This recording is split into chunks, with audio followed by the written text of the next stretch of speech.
নমস্কার বন্ধুরা, অবশেষে আশঙ্কায় সত্যি হলো। মে মাসের শেষের দিকে ধেয়ে আসছে ভয়ঙ্কর ঘূর্ণিঝড় রেমাল। বঙ্গোপসাগরে একটি ভয়ঙ্কর ঘূর্ণাবর্ত তৈরি হতে চলেছে। তো সেই ঘূর্ণাবর্ত যদি ভবিষ্যতে ঘূর্ণিঝড়ে পরিণত হয়, তাহলে সেই ঘূর্ণিঝড়ের নাম হবে ঘূর্ণিঝড় রেমাল।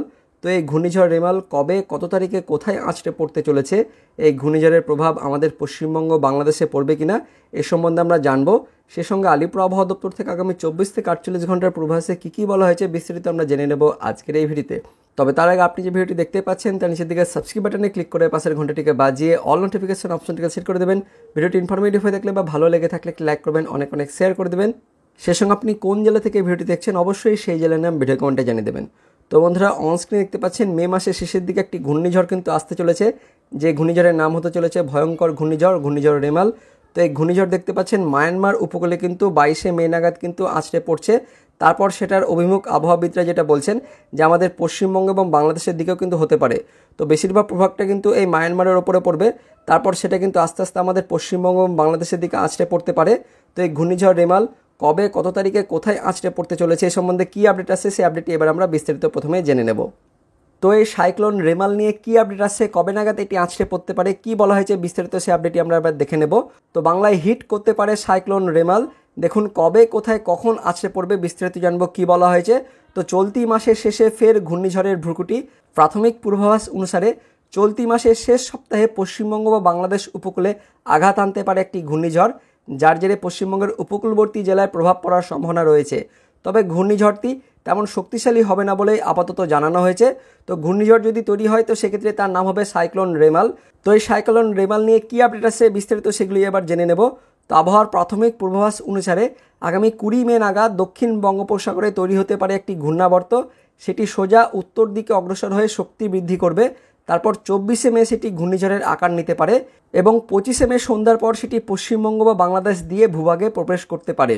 তো 20 তারিখ নাগাদ কিন্তু একটি ঘূর্ণাবর্ত তৈরি হচ্ছে বঙ্গোপসাগরে, তারপর সেটি সোজা উত্তর দিকে অগ্রসর হয়ে শক্তি বৃদ্ধি করবে। 24শে মে নাগাদ সেটি ঘূর্ণিঝড়ে পরিণত হবে এবং 25শে মে সন্ধ্যার পর সেটি পশ্চিমবঙ্গ বা বাংলাদেশ উপকূলে কিন্তু আছড়ে পড়তে পারে। সে সঙ্গে বলা হয়েছে 2020 সালের 20 মে আঘাত এনেছিল সাইক্লোন আমফান, যার জেরে ব্যাপক ক্ষয়ক্ষতি হয়েছিল প্রায় গোটা দক্ষিণবঙ্গ জুড়েই। এছাড়াও মে মাসে পশ্চিমবঙ্গের উপকূলে একাধিক শক্তিশালী সাইক্লোন আঘাত এনেছে। ফলে মে মাসের শেষে বঙ্গোপসাগরে সাইক্লোন তৈরি হলে তা পশ্চিমবঙ্গে আঘাত আনার সম্ভাবনা কিন্তু প্রভূত রয়েছে। কিন্তু পূর্বাভাস বলছে আসন্ন সাইক্লোনটি অর্থাৎ সাইক্লোন রেমাল শক্তি খুব বেশি হবে না। ঝড়ের কেন্দ্রে হাওয়ার সর্বোচ্চ গতিবেগ 100 কিলোমিটার হতে পারে, যার জেরে উপকূল এলাকায় কিছু ক্ষয়ক্ষতির সম্ভাবনা রয়েছে। তো এই ঘূর্ণিঝড়ের জেরে 24শে মে রাত থেকে বৃষ্টি শুরু হতে পারে, বৃষ্টি চলতে পারে 26শে মে পর্যন্ত। তবে ঘূর্ণাবর্ত তৈরি হওয়ার আগে সাইক্লোনের গতিপথ ও শক্তি সম্পর্কে সুনির্দিষ্ট পূর্বাভাস করা সম্ভব নয় বলে জানিয়েছেন আবহাওয়াবিদরা। দিন যত গড়াবে ততই এই সাইক্লোনের গতিপথ এবং শক্তি সম্পর্কে জানা যাবে বলে জানাচ্ছে হাওয়া অফিস।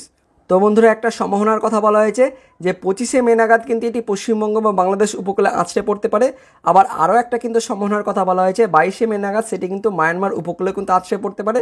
তারপর সেটি শক্তিহীন হয়ে আস্তে আস্তে আমাদের পশ্চিমবঙ্গ বা বাংলাদেশের দিকে কিন্তু আসতে পারে।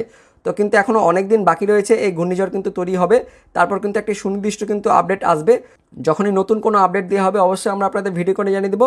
তো এই মুহূর্তে আপডেট যে দক্ষিণ বঙ্গোপসাগরে একটি ঘূর্ণিঝড় কিন্তু তৈরি হচ্ছে এবং সেটার কিন্তু নাম রেমাল হতে চলেছে। আর সেটা কিন্তু আমাদের মায়ানমার, পশ্চিমবঙ্গ বা বাংলাদেশ উপকূলের দিকে কিন্তু আসতে পারে। তো এবার দেখে নেব আলিপুর আবহাওয়া দপ্তর থেকে আগামী 24 থেকে 48 ঘন্টার পূর্বাভাসে কী বলা হয়েছে। তো দেখতে পাচ্ছেন এই অফিসিয়াল নোটিফিকেশনটি প্রকাশিত হয়েছে আলিপুর আবহাওয়া দপ্তর থেকে, যেখানে বলা হয়েছে 24শে মে মঙ্গলবার উত্তরবঙ্গ সহ দক্ষিণবঙ্গের কিন্তু কোথাও ঝড়ের কিন্তু সতর্কবার্তা দেওয়া হয়নি, শুধুমাত্র হালকা বৃষ্টিপাতের কথা বলা হয়েছে। তো কোথায় কেমন বৃষ্টিপাত হবে সেটা জেনে নেব। তো মঙ্গলবারে উত্তরবঙ্গের 3 জেলা দার্জিলিং, কালিম্পং, জলপাইগুড়ি এই 3 জেলাতে মাঝারি ধরনের বৃষ্টিপাতের কথা বলা হয়েছে। উত্তরবঙ্গের বাকি সব জেলাতে বিক্ষিপ্তভাবে হালকা বৃষ্টিপাতের কথা বলা হয়েছে মঙ্গলবারের জন্য।